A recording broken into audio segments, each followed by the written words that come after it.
Hello, everyone. My name is Timothy Bauer, and I want to welcome you to today's presentation about great places to paddle and pedal in the state of Wisconsin. A little bit about me before we get things rolling, and then I could just get out of the way and focus on the good stuff while we're all here today.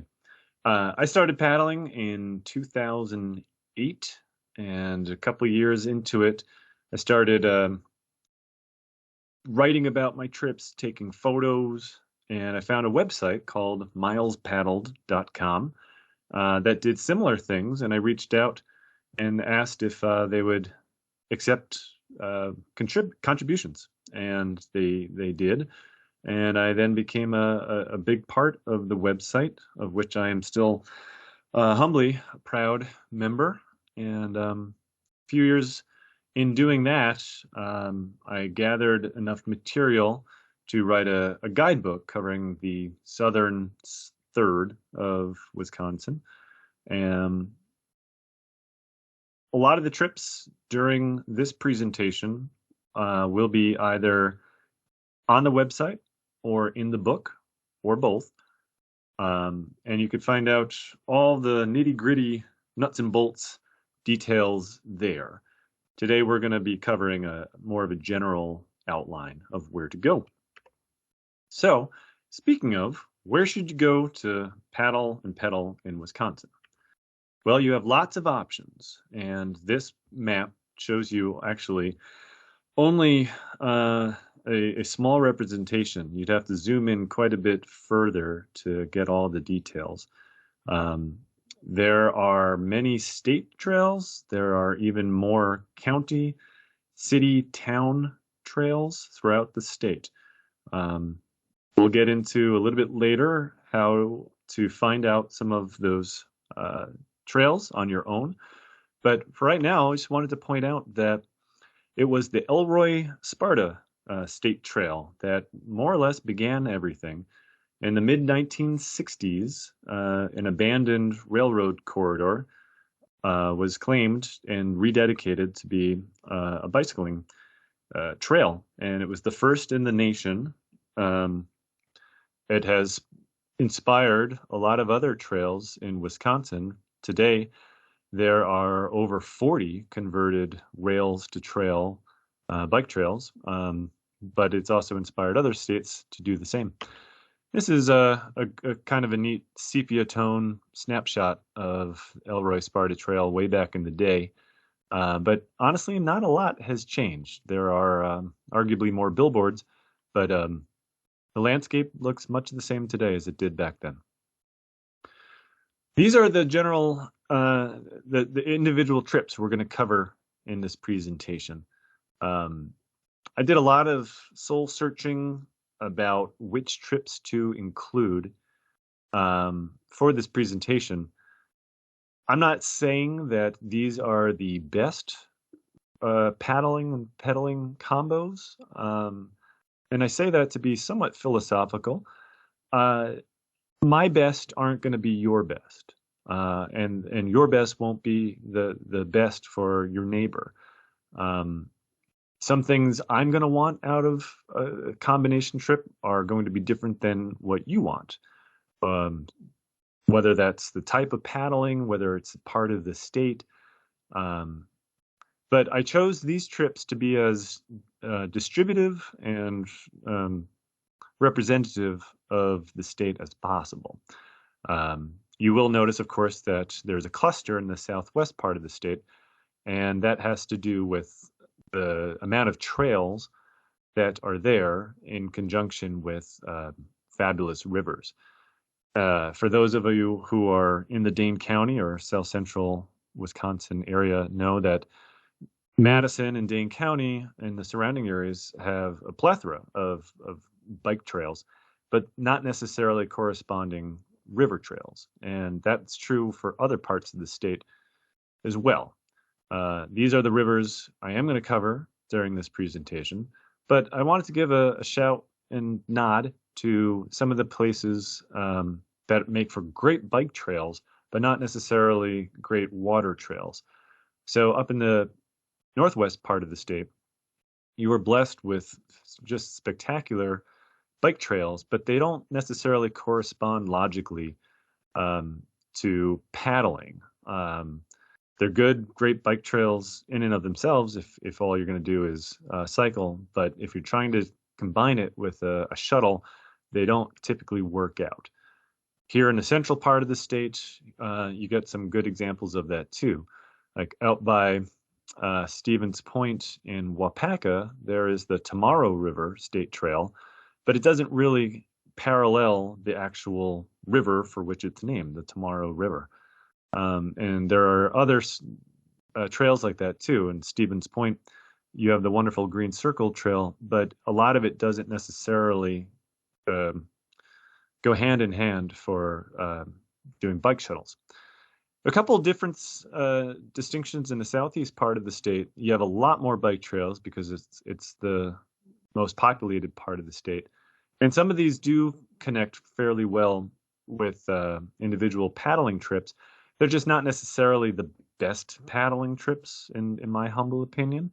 But some of these you could link up to do, and a lot of that information we do have on Miles Paddled.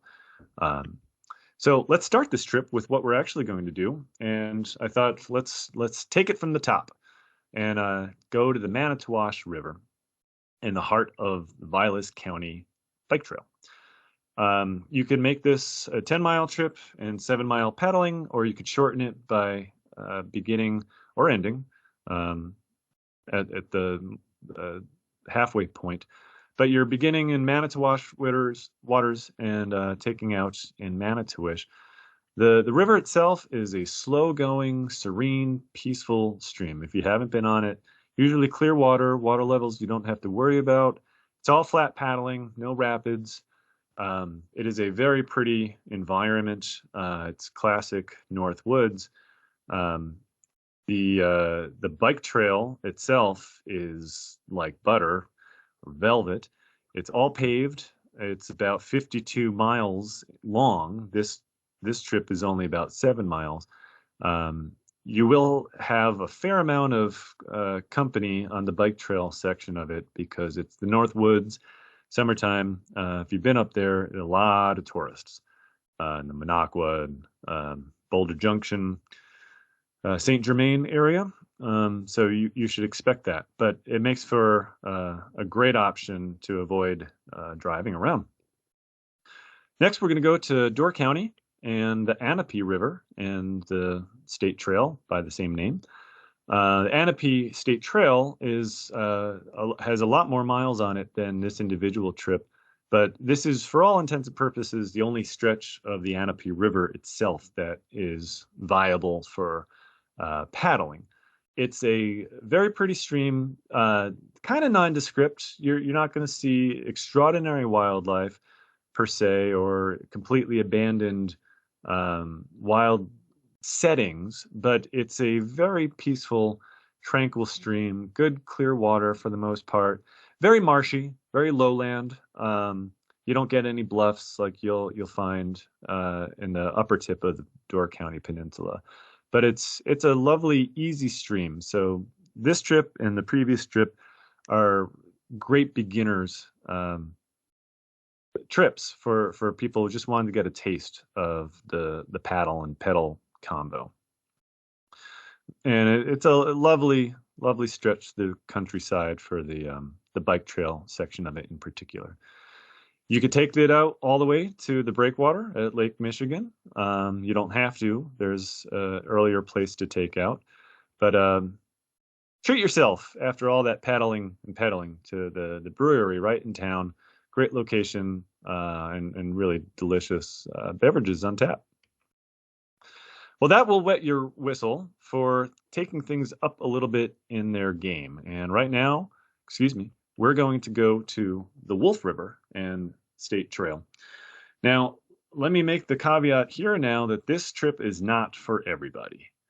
To be clear, this is not the rambunctious Wolf River rapids that are notorious further downstream. In this section between Lilly, Hollister, and Langlade, you won't find anything above a class 2. But they're still class 2, and that's not anything to take for granted or lightly. You could do all this in one felled swoop, but I'd more recommend doing this in 2 trips and doing Lily Hollister one day and then Hollister to Langlade the next day. Here's a good snapshot at pretty normal to slightly above high water levels of the class 2 environment for the Wolf River. Boulder gardens galore, just everywhere. Got to do some dodging and pinballing, but it's just a spectacular environment. Most of the shoreline is public and undeveloped. It's not all wild rapids. There are some serene sections, but it's definitely wild. Here's a shot from the cheap sheets in the bow of a canoe. This is the State Trail Bridge, as you could tell, probably former railroad. And the path, the trail itself is definitely not for all bicycles any more than the river is for all canoes or kayaks. This is one you really want to have beefier mountain bike type tires for, because it's not only unpaved, but it's going to be rutted and pretty rugged. We're going to move now to the northwest part of the state and what may well be the single best paddle-pedal combo in this entire presentation. And I'll tell you here and now that if there is one place to go, if you haven't been during this presentation, let it be this trip. The Red Cedar River is just a paddler's delight, and the state trail that corresponds with it is about the best kind of bike shuttling you're going to find.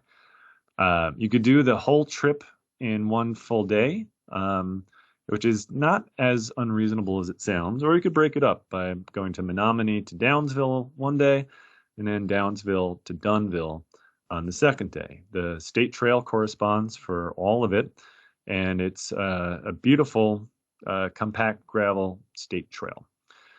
The river itself is blessed with wooded bluffs, a couple riffles. Depending on the water level, you might get a class 1 rapid here or there, but it's very wide. You don't have to worry about obstructions.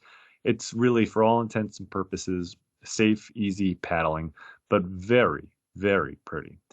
In that first half of the trip, you get exposed super tall sandbanks, such as found here.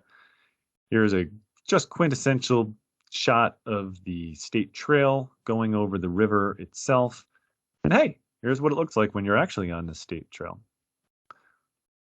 But also, you get glimpses of exposed rock outcrops and other really cool geology via the trail that you may not actually see on the river, depending on what time of year you're paddling it and what kind of foliage is there. And this is one thing I want to really plug about the paddle-pedal combo.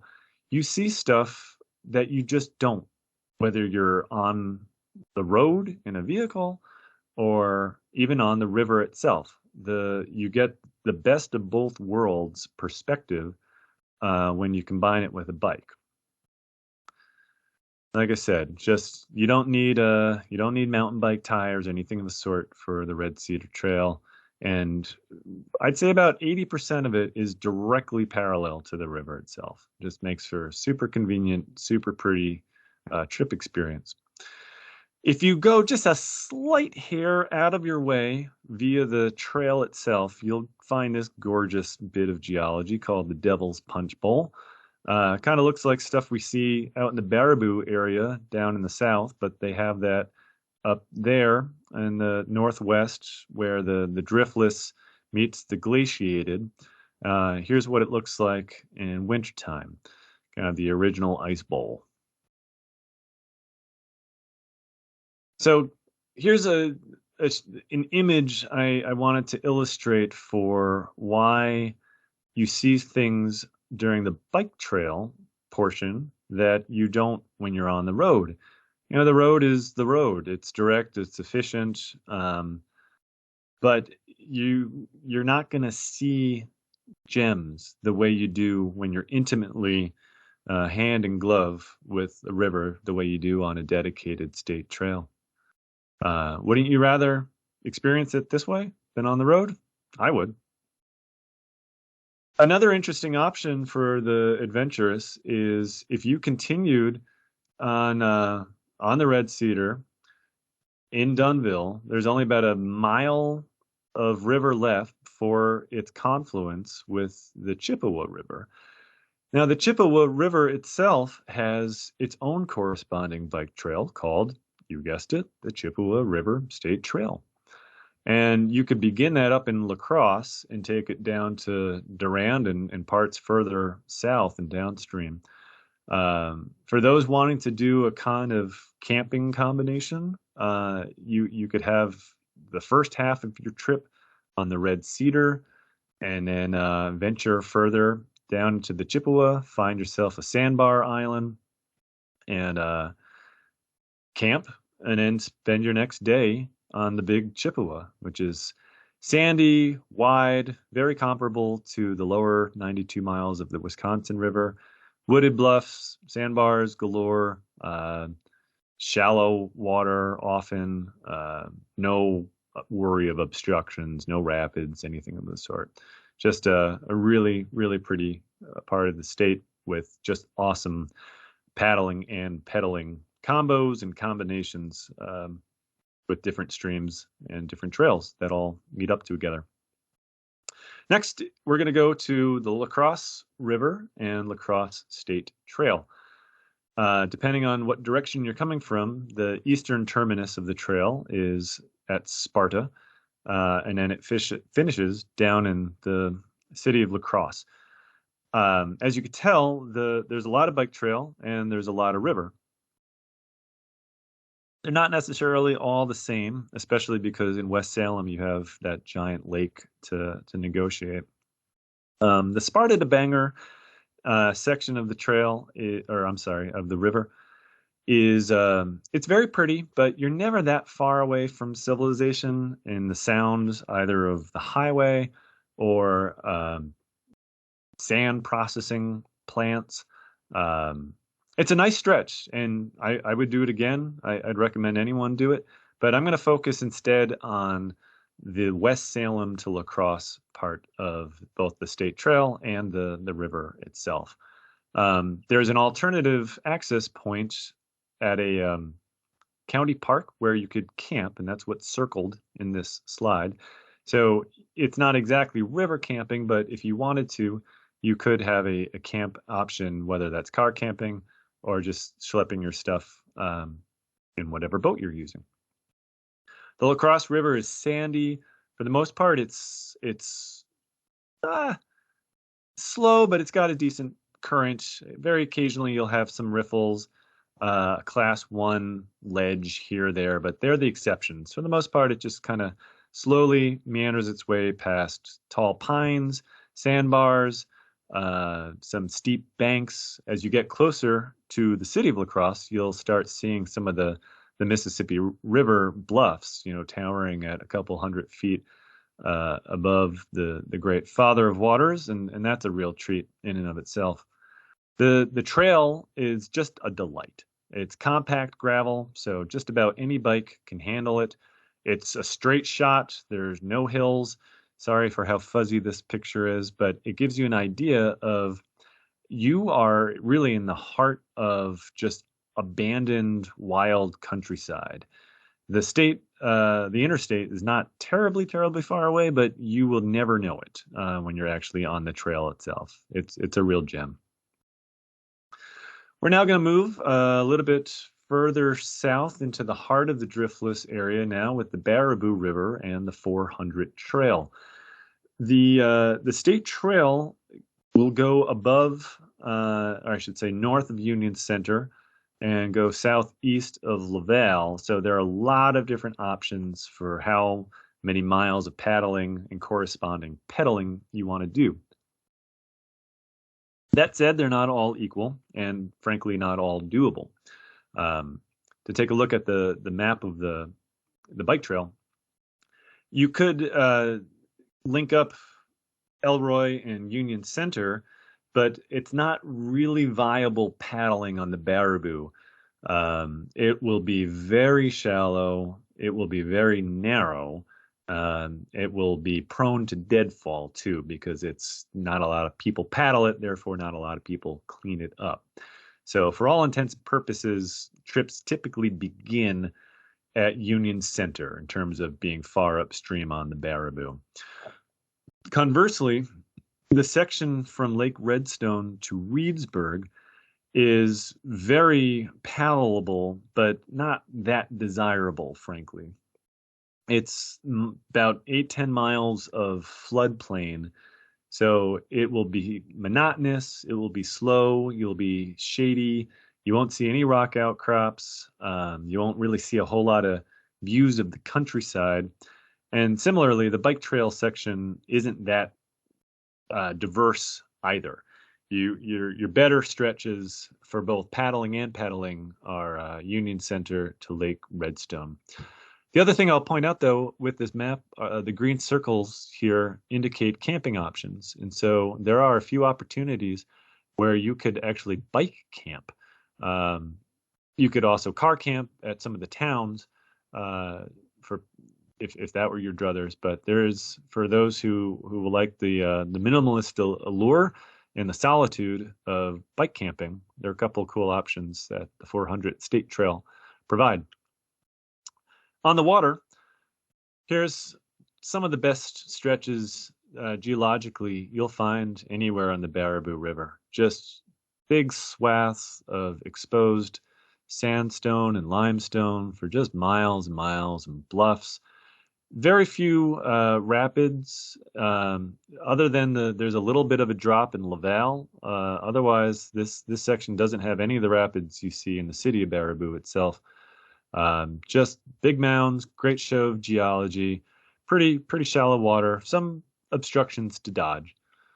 And the 400 trail is one of the coolest state trails, frankly, one of the prettiest, especially Laval to Wanawak. You feel like you are just in a completely different kingdom. Exposed sandstone, going through canyons. Obviously, some of this stuff was blasted out for the railroads back in the day. Speaking of, in case you were wondering why it's called the 400 State Trail, that was the amount of time it took for trains from Chicago to Minneapolis. And so eventually, once the train corridor was no longer in use, they still kept the name. Little thing I'm going to point out in this part of the state is some of you probably know that I have a love affair with the driftless, but it's not only on account of that I want to give some shout out to this. There are 4 individual state trails that all connect here, where you can have quite the bike adventure. And really, other than crossing a road, you'll never actually have to pedal, on a road itself. These are all dedicated state trails. So you could either begin up in Perot State Park by Trempealeau and go down to Reedsburg, or vice versa. The Great River Trail, the Crosse River, Elroy Spartan, and the 400, all one continuous trail in this part of the state. Which makes me then fantasize about an epic trip if someone wanted to take it and, I don't know, maybe give a presentation at Canoecopia some year. You, in theory, could begin a marathon paddle either up in the Trempealeau Perot State Park, go down the Mississippi, turn left at the mouth of the Wisconsin, and then paddle a fair amount of distance up the lower Wisconsin, and then again the Baraboo River to Reedsburg, and then just hop on your bike and take it out to Trempealeau. Or you could do it the other way and begin in Reedsburg from that section of the Baraboo River on, then hook a right into the Wisconsin River for the next 100-odd miles. And then once you get to Prairie du Chien, you'd have to slog all the way upstream back to Perot, or maybe you catch a ride with a barge moving up the river. But it's something kind of fun to think about. Next, we're going to go to the Kickapoo River. A lot of people don't necessarily think of bicycling with the Kickapoo River, but you have one outstanding option in the latter portion of what is called the Kickapoo Valley Reserve. The Kickapoo Valley Reserve is kind of like a state park, except that it's held in cooperation and managed in cooperation with the Wisconsin DNR and the Ho-Chunk Nation. So your state park pass and your trail pass won't get you anywhere here. There's a separate day or weekend use charge for this wonderful stretch of public land. There are a lot of trails, as you can see. Some of these, the purple and red trails that you'll see in this map, are actual mountain bike trails. So not directly corresponding to a river and doing your bike shuttle, but for those either wanting to add a different kind of bicycling format or just gladly go off the edge, well, figuratively, not literally. There are some really cool and pretty badass options for mountain biking in the Kickapoo Valley Reserve.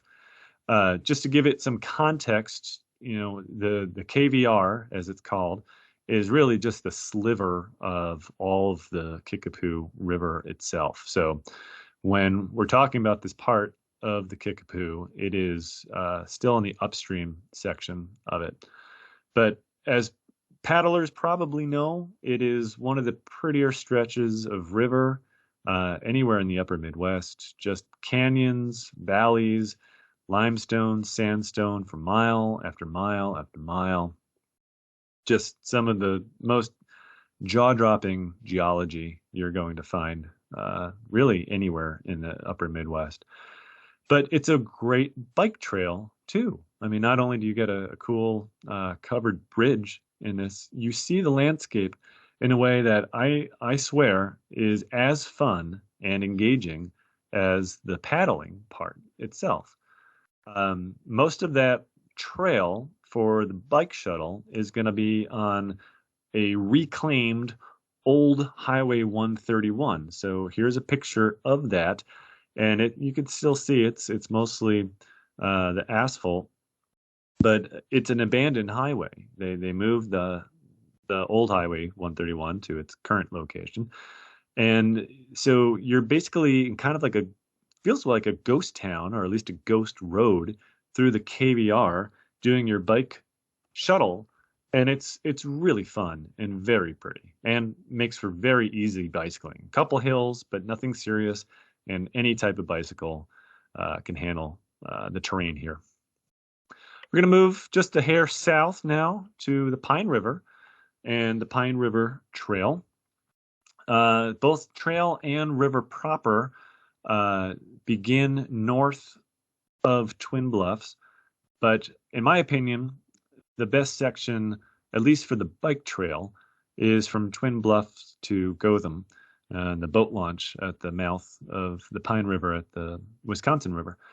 There's a good bike shuttling still from Twin Bluffs to Richland Center, but that stretch of river, frankly, is kind of dull. And I didn't feel like it cut mustard for this presentation.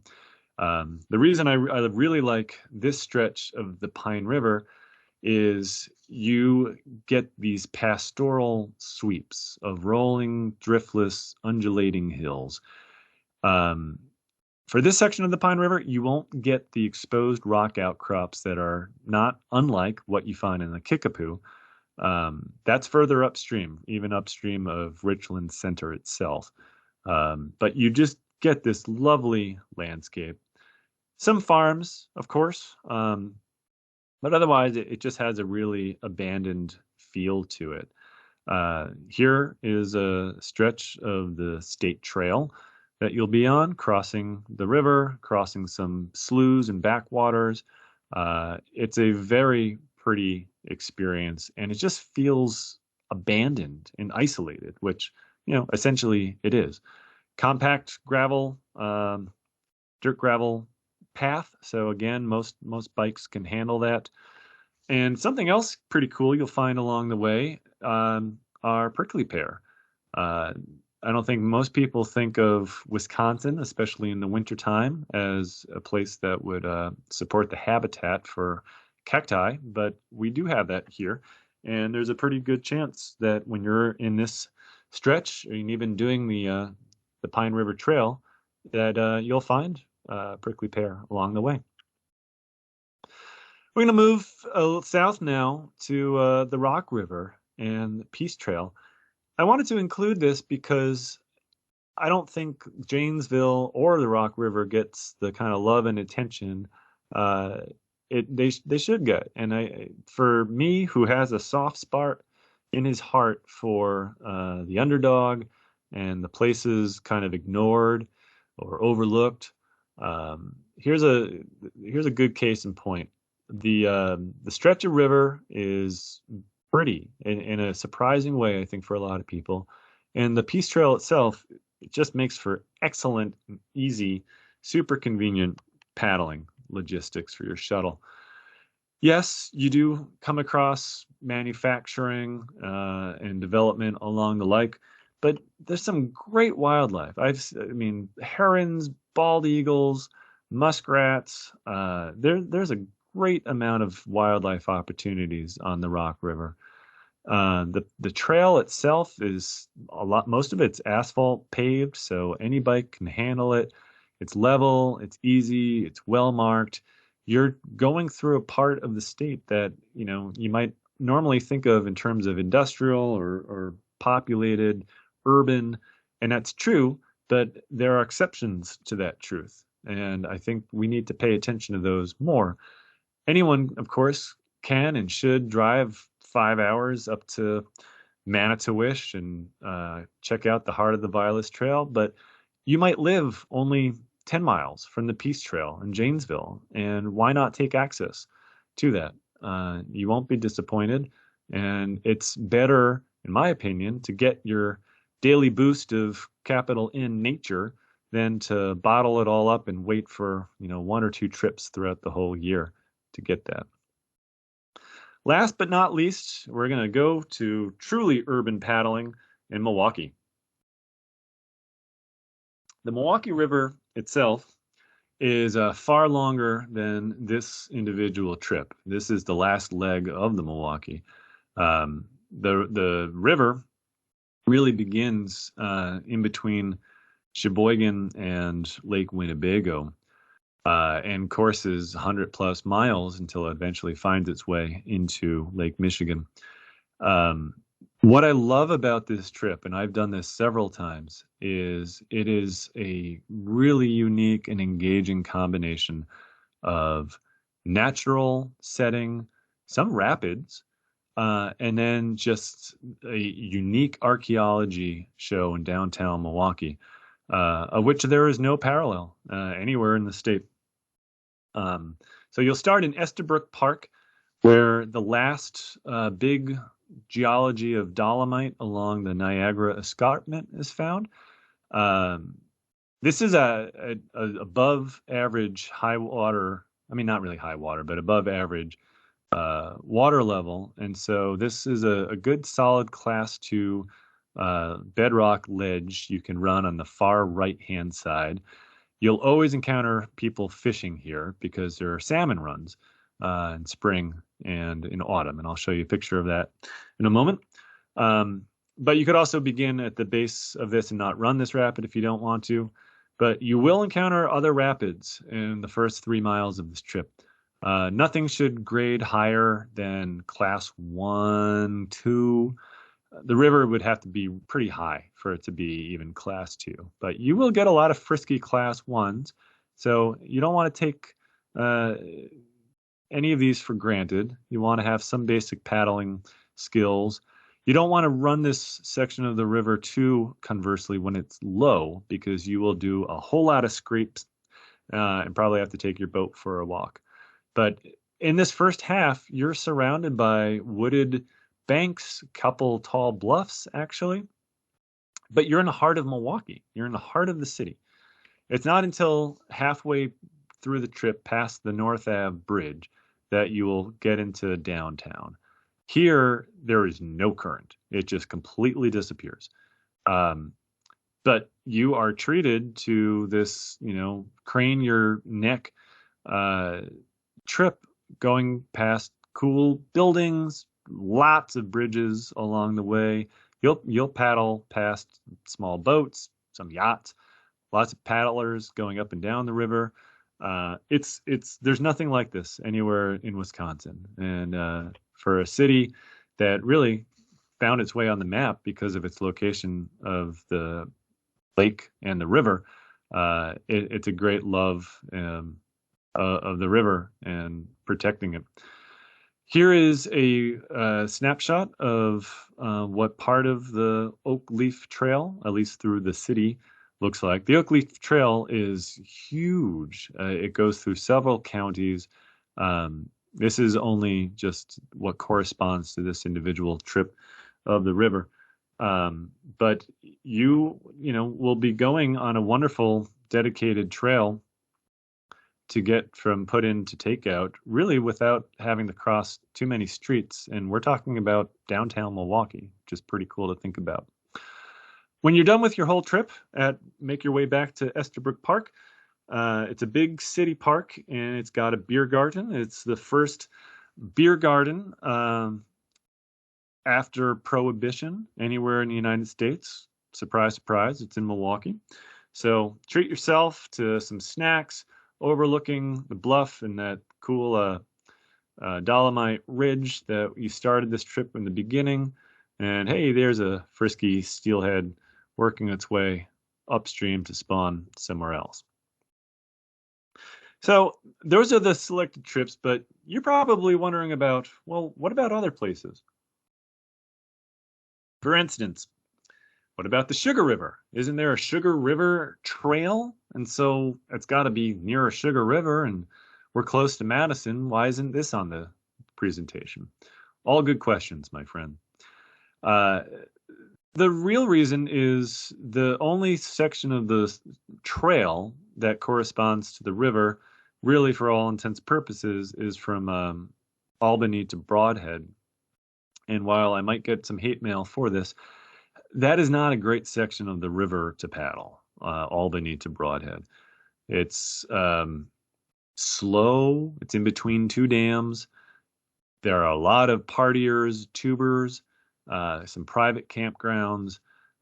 If that's the only section of Sugar River you've ever done, you have every reason to dislike the Sugar River and think of it as kind of meh. The far better sections of the river, in my opinion, are upstream of Albany and downstream from Brodhead. All of this said, there is the Little Sugar River to consider, which begins technically up by New Glarus, but is so small you could jump across it. You'd really want to start a trip on the Little Sugar River midway between Monticello and the Sugar River itself. I featured the Little Sugar River in the guidebook I wrote about, so you could find out more about it there.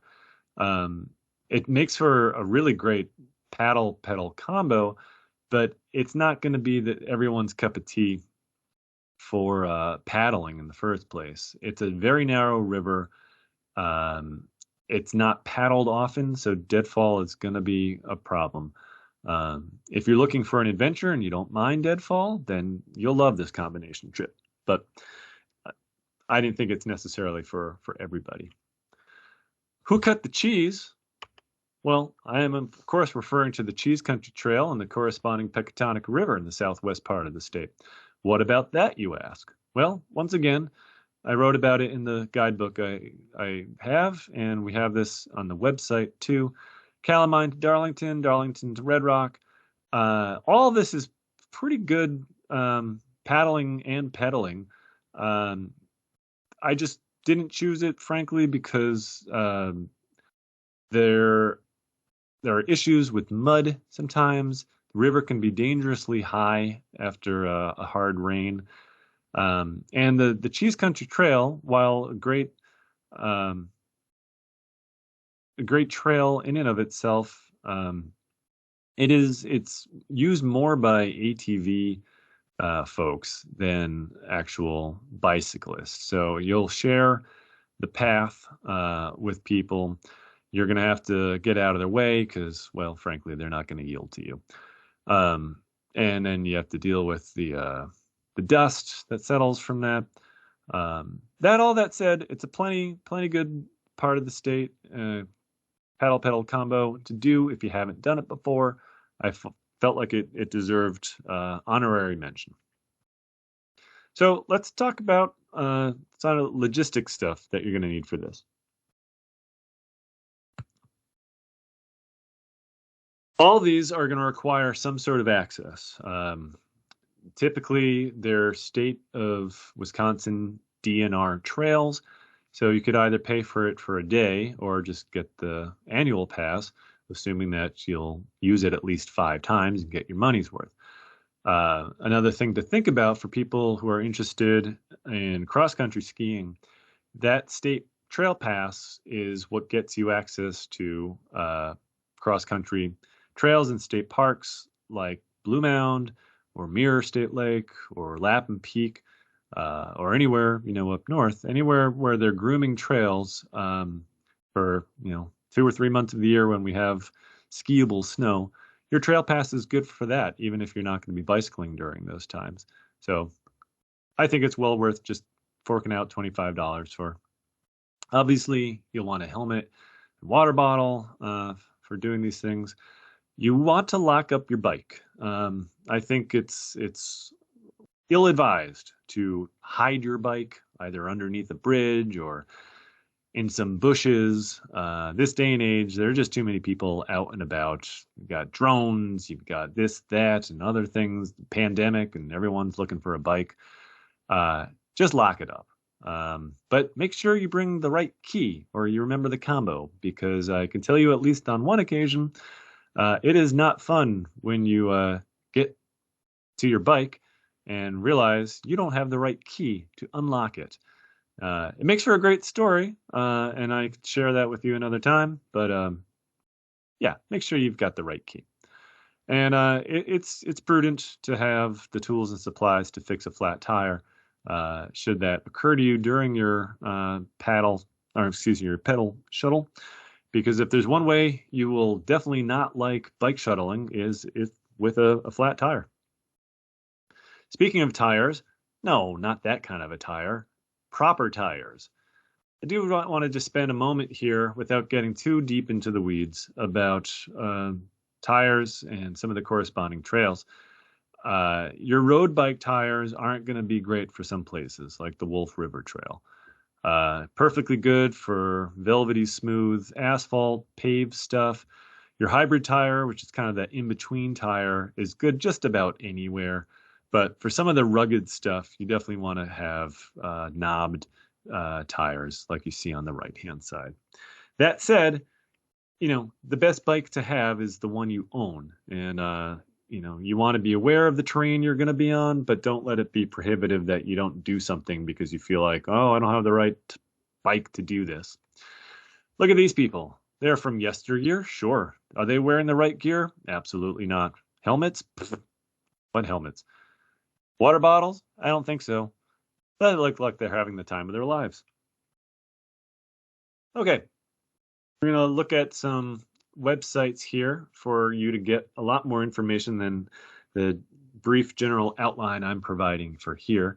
WisconsinBikeFed.org, WisconsinBikeTrails.com, and TrailLink.com. Search it by state, Wisconsin. You'll get lots of great information here from any of these. And there are more websites too, but these 3 I leaned on for this presentation in particular, and I wanted to give them the shout out that they deserve.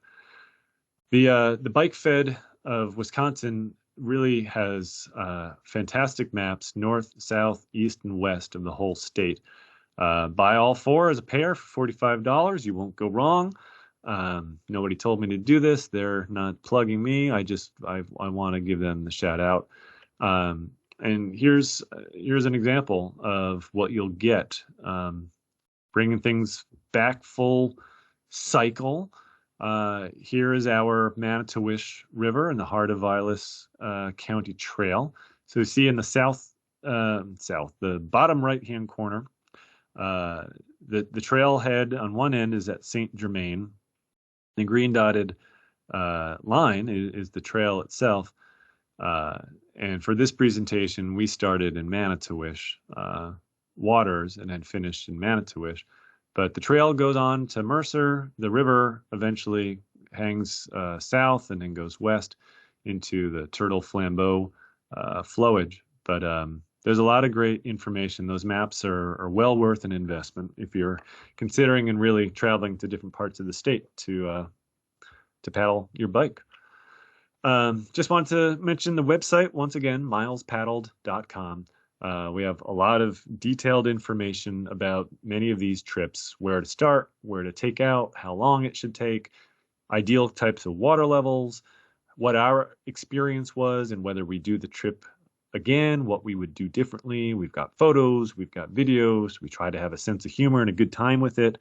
So consider that as a resource. Again, I'll shamelessly plug myself and the fact that after this presentation, I'll be signing and selling books.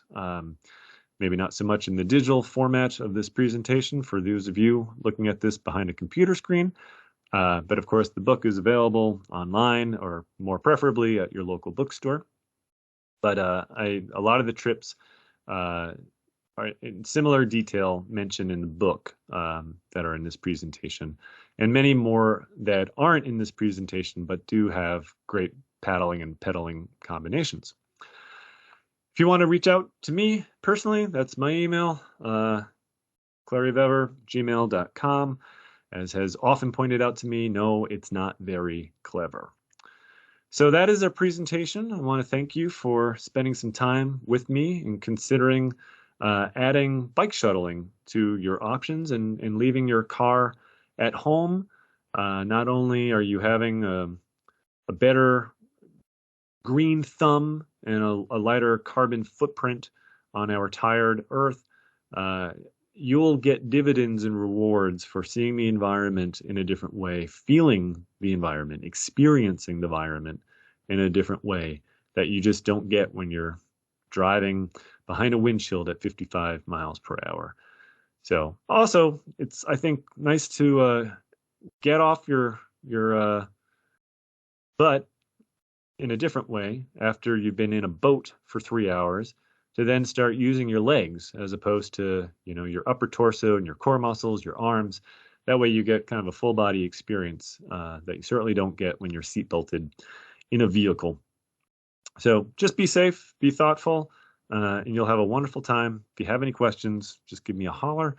Thank you very much for attending this presentation and letting me tell you why I love paddling and pedaling so much.